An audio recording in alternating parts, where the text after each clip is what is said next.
সরকারের পক্ষ থেকে আপনাদের সাথে রয়েছে সার্বক্ষণিকভাবে। আপনাদের কাছে আমাদের যেটা প্রত্যাশা, আপনারা একটু সজাগ থাকবেন। আমাদের এই চিরায়ত এই সার্বজনীন এই উৎসব যাতে কেউ কোনোভাবেই কালিমা লিপ্ত করতে না পারে, কালিমা করতে না পারে।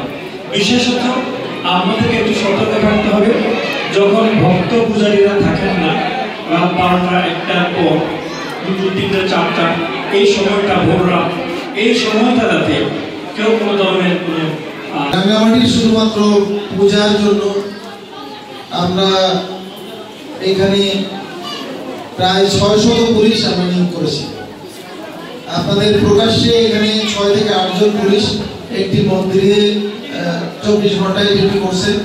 এর পাশাপাশি আপনাদের যাতায়াতের যে রাস্তাগুলোতে আশেপাশের এলাকাতে এবং সাদা পোশাকে অনেক পুলিশ রয়েছে, যারাও এখানে সুন্দরভাবে দুর্গোৎসব উদযাপন করছে সবাই।